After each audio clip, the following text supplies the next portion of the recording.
I felt that was the reason why I was supposed to, so eager to discuss religion with others. But in any case, my relationships, my friendships went from one circle to another. And, when I look back, there was a definite sort of pattern to it in a religious sense. First, my friends, of course, were all fellow atheists in high school. Then I graduated high school. I got to the University of Connecticut, who's ranked 20th in the nation today in football. And they're winning. And I got to the University of Connecticut, and I fell in with Jewish friends. And I became very, very close to my Jewish friends. And then I married a Jewish girl, and I became part of a wonderful Jewish family. And but she was an atheist also. I think I played a big part in that. But she was an atheist. And it was beautiful. It was a very nice relationship. But I tell you the truth, I just did not have the ability to love anybody, really. I just couldn't find it in me. Because I learned that love just hurts. The object of your love could leave at any moment. And I know that goes back to the person I loved most in my life, when I was growing up. But it was true. I just couldn't let myself give my feelings towards anyone.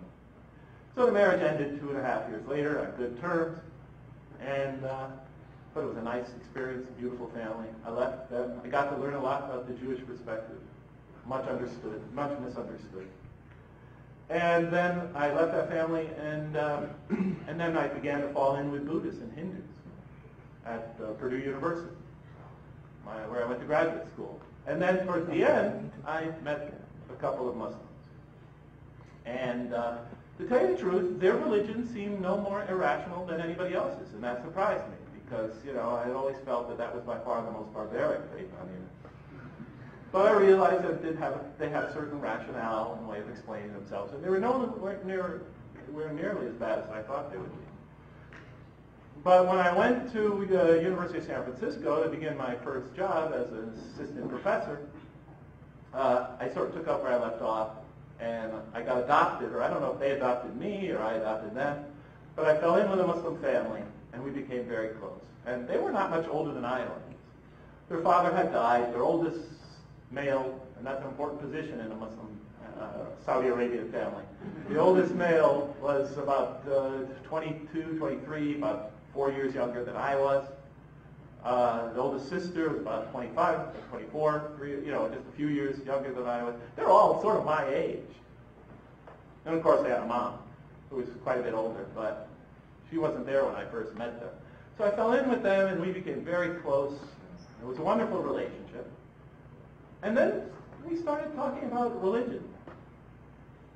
Even though, Mahmoud, our relationship began by him taking me to all the bars in San Francisco. But that made me feel safe with Mahmoud. Good, this guy is nice. He's normal. That's the way I thought. And they were not very religious, so I liked them. So I felt comfortable talking to religion about it. And we would discuss religion, and I'd ask them questions and things like that. And then one day they asked me what religion I believed. And I looked at them, and this was something I don't usually share with anybody. I usually kept that to myself. But I told them, well, frankly, I usually dodge the question, but this time I said, honestly, that's how close we were. I don't believe in God. And they looked at me like, I just told them I was dying of cancer. And they said, why not? And I began to tell them. I just thought I'd give them a couple indications. Well, guys, there's so much violence in the world, and I just don't see how that gels with the existence of an all-merciful, loving God. And then they would start arguing against me, and then I would start arguing back, and then I would present more reasons and more reasons and more reasons, and then I'd start asking them questions, and they'd get back to the corners and things like that. Finally, they said to me, Jeff, can you please not, after about 3 or 4 of these conversations, not talk about religion anymore? Doesn't seem to be doing us much good, and it doesn't seem to be doing you any good either. So they asked me not to talk about religion anymore. And I felt ashamed of myself because In America, there's three things you don't talk about with other people. You know, out of just sensitivity to others, out of respect. You don't talk to them about how much money they make. You don't talk to them about what their politics are, and you don't talk to them about their religion. So, you know, I felt ashamed. I felt awkward. That what I did was very awkward, discussing religion with them. I think their reaction was almost the same, but in reverse.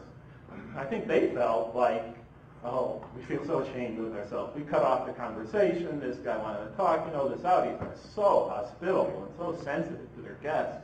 I think they felt that they had offended me. In any case, and there's reasons for that later I found out, but in any case, to make a long story short, I'm going to my office one day at the University of San Francisco, and I walk into my office at Harney Science Center, and I always leave the door unlocked. And you might think that's crazy, but I am the most scatterbrained person on earth. I lose my keys several times a day. My mother says I'm the most absent-minded person in existence. She used to say if my head wasn't attached to my neck, I would have lost it long ago. I always remember my mom saying she had a great sense of humor. In any case, and she had to live with my dad. But in any case, so I always left the office door unlocked, and students would leave things in there, homework assignments, books. It became just common knowledge. Professor Lang's door is always open, even when he's not there. So in any case, I walk in this one morning, a couple weeks after the conversation with my Saudi friends, my new Saudi family, and I walk in, and there is a green text sitting on my desk. And I assumed it must be a math text or something similar, so I'm student law something. So I walk over and I look at the text and I look down, and there on the cover it says something like the Holy Quran and English interpretation. I looked at that and I stared at it and I just got angry. You know, there's one thing you don't want to do with an atheist, make him or her think that you're trying to push your religion on him. You know, and I thought, what do they mean by this?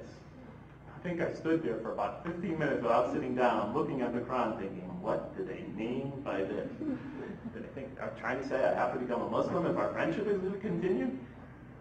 Are they trying to convert me to their faith?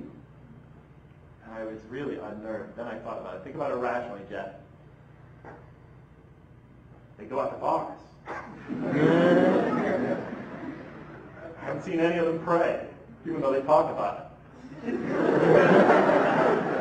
During Ramadan, they ask me out to lunch. They're not the most religious people in the world. Never seen them try to push the religion on anybody else. They never even brought up the subject to me. I was always the one that initiated the conversation. Quickly realized this was a peace gesture. They felt they had offended me. They're giving me this copy of the Quran essentially to say, Jeff, we don't have a clue about the kind of questions you answered. And we're sorry we had to cut off the conversation, but if you're really interested in that at all in our religion, here's a copy of the Quran. You know, dump it on his desk, that's the end of it. And they never brought it up, and I didn't bring it up either. He just received it as a gift, although I did find out that they were the ones that dropped it off there. I received it as a gift, and I put it on my shelf, and I thought someday I'll take a glance at it. You know, just out of curiosity. I mean, I was fascinated by religion, but things got busy. Weeks went by. But then I ran out of stuff to read because I had shipped all my books from Purdue University, because I was a poor graduate student, the cheapest method possible. And they told me that it would take 2-3 months to get there. But now it was like 6 months, and they still hadn't arrived. I had given up hope. I loved to read. I had nothing to read. And the few books I did bring with me, I'd read some of them twice by now. Magazines were read. I'm sitting in my apartment in Diamond Heights one night, nothing to read. I turn on the Johnny Carson show, watch for 15 minutes, turn it off. And I look over to my left, and there on the coffee table, and somehow I moved it to the coffee table, was the green text, and on it said an English interpretation of the Holy Quran, something like that. The Holy Quran and English interpretation. So I thought I would pick it up, just have a quick glance.